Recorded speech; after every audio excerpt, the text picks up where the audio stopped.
जय हिंद। इस वीडियो में हम ये समझेंगे कि अलार्म चेन पुल लाइट का मतलब क्या होता है। चेन पुलिंग के बाद क्या ड्राइवर चाहे तो बिना ट्रेन को रोके जा सकता है, या चेन पुलिंग एक बॉगी से की जाती है तो क्या उसी बॉगी के ब्रेक लगते हैं या पूरे ट्रेन के ब्रेक एक साथ लगते हैं। साथ ही हम ये भी समझेंगे कि ये ब्रेक पाइप क्या होते हैं, ये डबल क्यों लगाए जाते हैं। ये भी समझेंगे कि जो गुड्स वैगन होते हैं उनका ये हैंड ब्रेक किस काम में आता है। देखिए, ट्रेन जो होता है एक बहुत बड़ी जिम्मेदारी की चीज होती है, उसमें हजारों लोग बैठे होते हैं उस ट्रेन में। अगर एक ट्रेन दुर्घटनाग्रस्त होती है तो बहुत से लोगों की जान चली जाएगी। इसलिए इंजीनियरों ने एक ऐसा सिस्टम बनाया कि ट्रेन का जो ब्रेक है वो ऑटोमेटिक हमेशा लगा ही रहता है, ड्राइवर उस ब्रेक को हटाता है। जबकि कार वगैरह में क्या होता है, ब्रेक हटा रहता है, हम ब्रेक को लगाते हैं, जबकि ट्रेन में ऐसा नहीं होता है। ट्रेन में ब्रेक हमेशा लगा ही रहता है, ड्राइवर जाता है तो ब्रेक को हटाता है। जानबूझ के ऐसा किया गया कि भैया ड्राइवर हटाएंगे नहीं तो अपने से ब्रेक लग जाएगा, रुकी रहेगी ट्रेन, दुर्घटनाग्रस्त नहीं होगा। ट्रेन के जो चक्के होते हैं, इन चक्कों के पास ट्रेन का ये जो ब्रेक सूज लगा होता है, ये ब्रेक सूज कहते हैं इसे। इस साइड में भी ब्रेक सूज लगा होता है। ये ब्रेक सूज जो होता है हमेशा इस ट्रेन के चक्के को पकड़ा रहता है। ड्राइवर जो लोकोमोटिव में बैठता है, लोको पायलट, तो इस ब्रेक सूज को हटाने के लिए उसमें प्रेशर भरता है दो पाइप के द्वारा। ये प्रेशर 5 kg पर सेंटीमीटर स्क्वायर होता है। इस प्रेशर से ये जो ब्रेक सूज होता है ये 5 mm पीछे हट जाता है, जिस वजह से ट्रेन चलने लगती है। लेकिन जब ड्राइवर को ट्रेन रोकना होता है तो वो प्रेशर को निकाल देता है, हवा जो प्रेशर भरा गया उसको निकाल देता है। इसलिए जब ट्रेन रुकती होगी तो आपको ऐसे प्रेशर निकलने की आवाज सुनाई देती होगी। तो जब प्रेशर निकलता है तो ये जो वही प्रेशर इस चक्के को, ब्रेक सूज को बाहर ले गया था, अब वही इसमें इसको चिपका देगा, जिस वजह से ट्रेन रुक जाती है।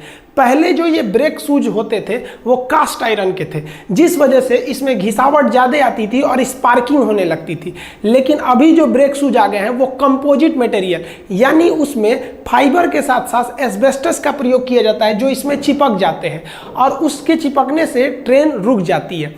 लेकिन आप देखे होंगे जब ट्रेन रुकती है या चेन पुलिंग किया जाता है तो एक अजब से दुर्गंध टाइप की एक बदबू आती है। ये बदबू कहाँ से आती है?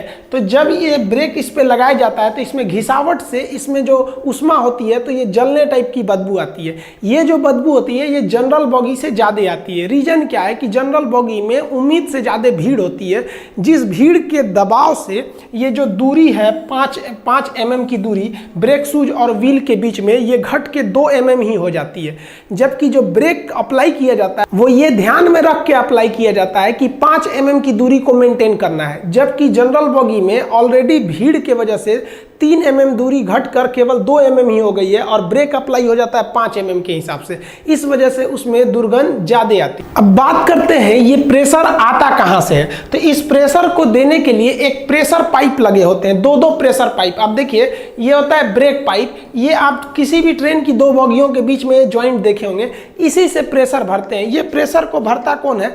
तो ये लोको पायलट भरता है। इसके इंजन में एक बहुत बड़ा कंप्रेसर मतलब वैसा पंखा जो हवा को इकट्ठा करके किसी खास पाइप में भेज देता है, उसे कंप्रेसर कहते हैं। तो कंप्रेसर की मदद से लोको पायलट इस चक्के पूरी ट्रेन में भर देता है। जब लोको पायलट ब्रेक लगाता है तो हवा निकलती है, जिस वजह से पूरी ट्रेन का ब्रेक एक साथ अप्लाई हो जाता है व्हील यानी चक्के के ऊपर। जब कभी हमें ट्रेन को इमरजेंसी में रोकना होता है तो हम ये चेन पुलिंग कर देते हैं, इसको खींच देते हैं, जिस वजह से हम सुनते होंगे कि वैक्यूम हो गया, यानी उसकी हवा पूरी निकल गई, पाइप की हवा निकल गई, वहाँ पे वैक्यूम क्रिएट हो जाता है। वही हवा जो था ब्रेक को चक्के से दूर रखा हुआ था। आप जैसे चेन पुलिंग करते हैं पूरा हवा निकल जाता है, ये चक्का जाके चिपक जाता है। अब बात करते हैं कि अगर हम चेन पुलिंग किसी एक बॉगी से करते हैं तो क्या पूरे बॉगी का हवा निकल जाता है कि केवल उसी बॉगी का हवा निकलने से उस बॉगी की ब्रेक अप्लाई होती है?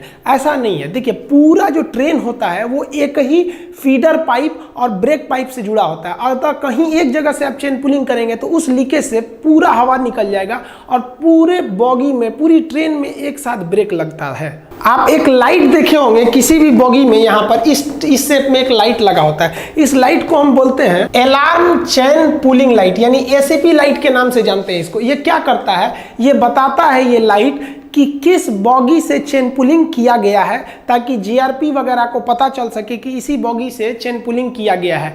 साथ ही जैसे चेन पुलिंग होता है, लोको पायलट यानी ड्राइवर 3 छोटे छोटे हॉर्न बजाकर गार्ड, टीटी और जीआरपी के जवानों को बताते हैं कि चेन पुलिंग कर दी गई है ट्रेन की। तो वो बाहर निकल के देखते हैं कि अगर कोई अनावश्यक निकलता है तो उसे पकड़ के गिरफ्तार भी कर लिया जाता है। अब 2 बात आपके मन में आता होगा कि क्या अगर हम चेन पुलिंग कर दें तो लोको पायलट की मजबूरी है ट्रेन को रोकना, कि वो चाहे तो इसे बाईपास करके निकल सकता है।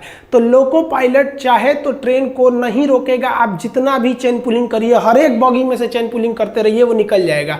ऐसा क्यों?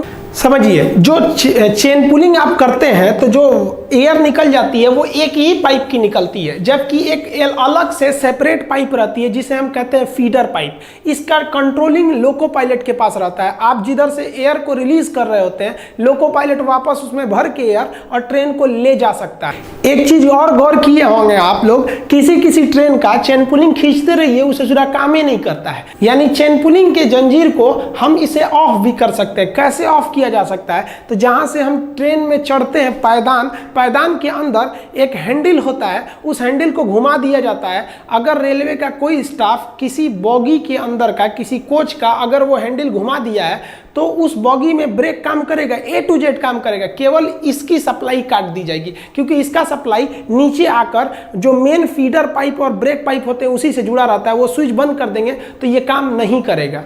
जो गुड्स वैगन होते हैं, मालगाड़ी, उसमें लोड बहुत ही ज़्यादा होता है, इस वजह से उसमें ब्रेक में जो प्रेशर होता है उसे ज़्यादा मेंटेन करना होता है। इसलिए उसमें जो ब्रेक का जो प्रेशर होता है, उस प्रेशर को मेंटेन करने के लिए लोको पायलट भी मेंटेन करता है और पीछे से ब्रेक वैन से भी किया जाता है, जिसको आप गार्ड की डिब्बा कहते हैं। इन दोनों ओर से 5 kg पर सेंटीमीटर स्क्वायर का प्रेशर को मेंटेन किया जाता है। तो ये एक्चुअली ये ब्रेक वैन होता है, दोनों ओर से लगाने के काम में आता है। ये आप गुड्स वैगन में आप इस तरह का एक स्टीयरिंग देखे होंगे जिसे हम लोग कहते हैं हैंड ब्रेक। ये हैंड ब्रेक क्या करता है? देखिए, जो ट्रेन के डिब्बे होते हैं, मालगाड़ी के डिब्बे, उसमें कोई जरूरी नहीं कि हर एक डिब्बे में सामान भरा हो। अगर सामान भरा है तो लोड इंडिकेटर उसे राइट साइड में दिखाएगा, और अगर वो वैगन यानी डिब्बा खाली है तो उसे लेफ्ट साइड में दिखाएगा।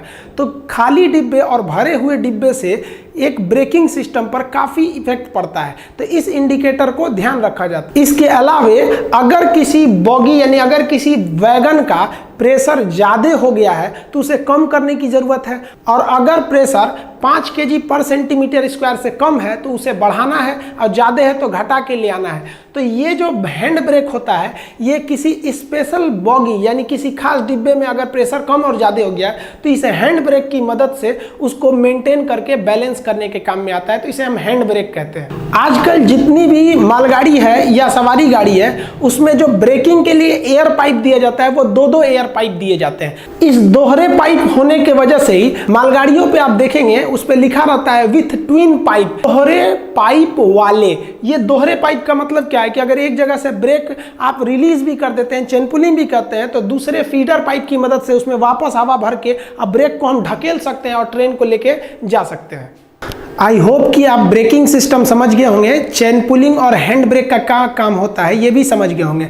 अब आप एक और चीज़ देखे होंगे कि ये एल्को लोकोमोटिव बहुत ज़्यादा धुआं देता था और बहुत ज़्यादा आवाज़ करता था। इसको रिप्लेस करके EMD लोकोमोटिव को लाया गया। ये धुआं भी कम देता है और आवाज़ भी कम देता है। आप रेलवे के कई सारे लोकोमोटिव को आप देखे होंगे, जैसे एक रेड कलर का ये सवारी गाड़ी में ज़्यादा देखे होंगे, ये ग्रीन कलर वाला मालगाड़ी में ज़्यादा देखे होंगे, ब्लू कलर वाला आप सवारी में भी देखे होंगे, ये मालगाड़ी में ज़्यादा इसका यूज करता है। ये वाइट कलर वाली लोकोमोटिव है, ये आपको राजधानी, दुरंतो, शताब्दी ये सब में ज़्यादा देखने को मिलेगी। ये सब में क्या अंतर होते हैं? आप लोकोमोटिव यानी इंजन पे देखे होंगे लिखा होगा रक्षा कवच ACD। अब ये रक्षा कवच का क्या मतलब होता है? अतः आपको अगर इन सब के बारे में भी अंतर पता करना है, कम समय में आसान भाषा में अधिक जानकारी, तो इसके लिए आप कमेंट करके बताएंगे, हम इसके लिए एक सेपरेट वीडियो बना देंगे। तब तक के लिए जय हिंद, मिलते हैं अगले वीडियो में।